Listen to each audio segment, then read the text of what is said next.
Kings post-game live, everyone. Brought to you by your California Toyota dealers, Kyle Draper, Matt Barnes. Matt, we're going to get to the standings. We'll recap this game. But a shorthanded Kings team made a game of it for more than half. What did you take from this one? Not much. Okay. I mean, I kind of expected this. I mean, Warriors are full strength right now. Outside of Wiggins, we sat 4 of our top 5 scorers, so I figured it was going to get ugly at some point. Right. So the Kings fall. This we do know. They are now locked into the number 3 spot in the Western Conference standings. As we take a look, the Kings 48-33, locked in at number 3. But you see the Warriors now ahead of the Clippers by just a half a game. But the Clippers do have the tiebreaker with 2 games left to go. And so the way it's looking, I still don't know what to make of these standings, man. It could still be Warriors. It could still be Clippers. Pelicans leaped over the Lakers tonight. I mean, it's still so much to play for these last 2 days. Yeah, I mean, obviously the Clippers control their own destiny, so I think they have Portland and Phoenix to finish out the season. So most likely, I think they'll retain that 5th spot. And it looks like this most likely is going to be our first round opponent. And if it is there anything that we can take from tonight, Mike Brown-wise? Like, I feel like what we saw tonight, at least scheme-wise, you get an upfront, close-up look at what the Warriors do, and maybe that prepares you for next week. I mean, like I said, you get a front-row view. I think Kyle and Mark mentioned that. But then, like I said earlier, Mike Brown has been in that other locker room for the last 5 or 6 years, so he will have these guys absolutely prepared. You know, playoff preparation is a lot different. Once it comes playoff times, this will be one of the favorites coming out of the West. Yeah, it'll be interesting to see, you know, once we get our guys back, once we're at full strength, and we'll see what happens here next week, first round of the playoffs, either Saturday or Sunday. But we talked about the Warriors moving up to number 5. This is a game they had to have. Yes. I mean, because this wasn't just about top 6. This was about avoiding the play-in for them. Did you sense a desperate Warriors team out here tonight? I wouldn't say desperate. I just know they know it's time to go. Okay. So they came out like they had to win this game, and they came out and did it. They had a few lulls where we were able to creep back in the game, but you know, they got themselves rolling in the second half. And like I said, you can't gauge, you can't really take anything or think, man, they're gonna run through us, because again, obviously we had a lot of people missing, and when you're able to prepare game by game for the same team for a whole series, there's going to be a lot of different strategic moves made throughout that series. So again, this was just a game that I kind of figured this was going to happen. I don't put too much weight on this. Right. But again, we are going to have our hands full in the first round if this is our matchup. The decision to rest 4 of our top guys, to me, not only does that buy them rest, but psychologically, inside that Kings locker room, you lost by 22 points, but you're thinking, we didn't have our guys. It's all good. Now, if we would have played our guys, you know, went hard at it and lost, maybe there's some psychological doubt. Does that happen in the NBA, you think? Yeah, I kind of thought, I mean, obviously we knew Mike was going to rest, but I also thought strategically this would have been a good move to sit the guys anyway, because you just didn't really want to show your hand. You know, like the Warriors need this win, and they need the next win. The Kings don't need any more wins. The Kings need to rest and be ready for the playoffs. So, again, good move for rest, good strategic move. And if this is the opponent next week, and the Kings will definitely be ready. I was going to ask you, I mean, how much do you learn from this if you're a player? Like, if you're Fox sitting there, if you're Mitchell, or excuse me, Malik Monk, are you taking notes? Are you taking mental notes? I mean, you see what's going on. And Kyle, this is a discussion you and I had during the game. Obviously, the Kings have been the most potent offense in the NBA. They stamped their place in the record book this year. But they're playing Golden State Warriors type of offense. They've invented this type of offense. So, you know, can you beat these guys at their own game is going to be the question, and we'll get into that a little deeper later in the show. Yeah, let's start by talking about Steph Curry, 25 points. I tell you what, Kings fans, don't. Klay Thompson is also one of the best shooters in the world, and you see DiVincenzo, someone we had last year that we weren't able to retain. Now he's filling that. Jordan Poole had an off night, but he's also a shooter, so this is a very dangerous team. Yeah, Klay Thompson had 29, and I was of the belief earlier this season that Klay wasn't that dude anymore, that he had maybe lost a step.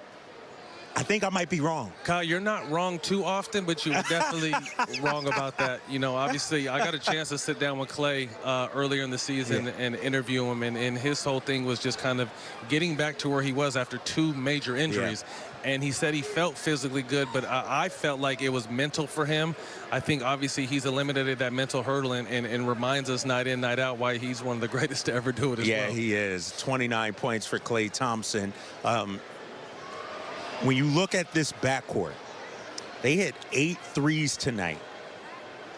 How do you defend these guys? Because the thing about them that's so impressive, it comes in the offense. Yes. It's not ISO ball or, you know, you run a double at them, they'll pick you apart. How do you slow these guys down? Well, I think, Kyle, you made a great point. You can't overreact to that pocket pass they're great at making. They find Draymond in that pocket. They find Looney in that pocket. And they find guys in the pocket that make plays. And you made a great point. And let's not overreact to that because, you know, the flip side is that is the getting all the shooters involved. So there's going to be a lot of strategy that goes into coverages and man-to-man matchups. And let's not forget it. We were shorthand. We got a lot of firepower too. You know what I mean? So this may be a thing where this could be a 140 or 150 point playoff series because these are 2 high octane offenses. Obviously the game slows down a little bit, so those numbers are a little exaggerated. But make no mistake, this will be a shootout if this is the first round match. Yeah, it would be very interesting. 119-97. From a Kings standpoint, we talked pregame about maybe some guys auditioning for playoff roles. We got to see Chimezie Metu, close to 17 minutes tonight, 15 points. That we're going to be able to see him in the rotation come playoff time. Yeah, it'll be interesting to see, especially if we meet up with this Warriors team, not necessarily a big team. Exactly. Maybe we'll see more of Chimezie Metu. All right, Chimezie just met with the media. Here's what he had to say. Hey, Chimezie, you've played well against Golden State all season long. Just, I guess, what is it about that team that allows you to have some success, even if the game went the way it went tonight? I'm not too sure. I mean, I'm just going out there, just playing hard, just trying to help the team win. Obviously tonight didn't go how we wanted, but yeah, I'm just out there, just playing hard.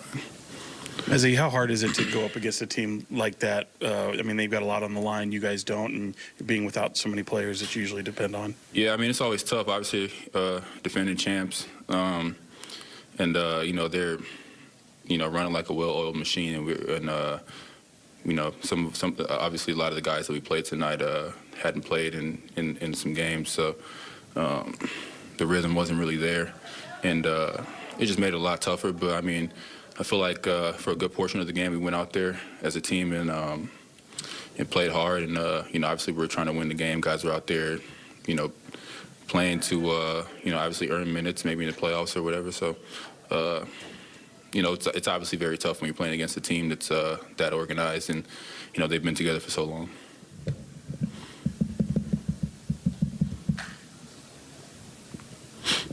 Yeah, Mezzy, a couple different runs for both sides there. Golden State started hot, and then you guys ended up picking it up, and there were runs back and forth. Like, when things were going well for you guys, what do you feel like you were executing on? I mean, we were just getting stops. I think that's kind of been our MO all season. You know, when we're getting out running, guys are making shots. It just makes us tougher to guard. And yeah, I think that's kind of been our main thing. Obviously tonight it was a lot tougher, like I said. And yeah, it just made it a lot tougher. We weren't really getting stops like we've been doing all season. Hi, Mezzy. How do you guys look at the Warriors as a potential first-round playoff opponent and potentially other teams that you might face? Yeah, I mean, they're the defending champs. It's going to be tough to you know, go in there toe-to-toe, but we're going to go in there and we're going to, you know, attack it head on.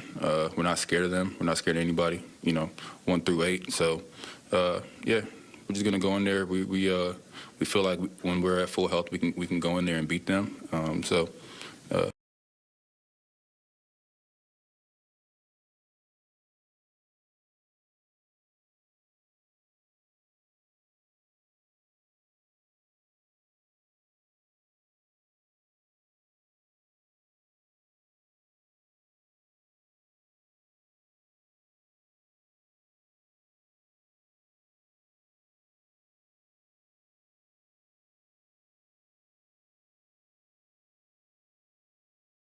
I think when it's come down to it, a lot of times this season, you know, we've collectively as a group, everybody stepped up on big moments defensively for us. So, I've been to the playoffs. I've been on the roster that went to the playoffs, so I kind of know what to expect as far as the intensity.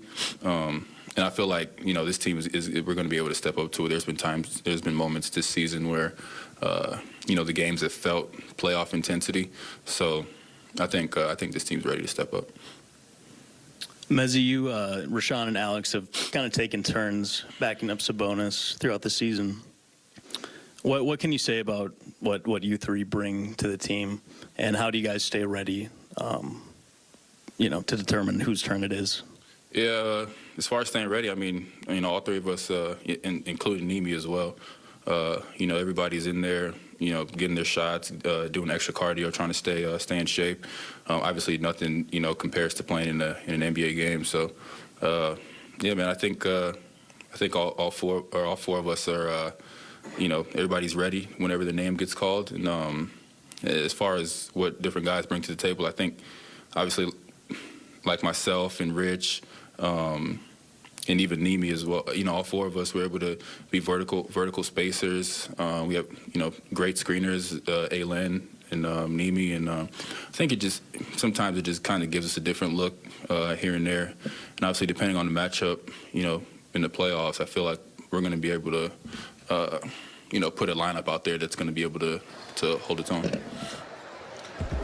All right, that's Chimezie Metu.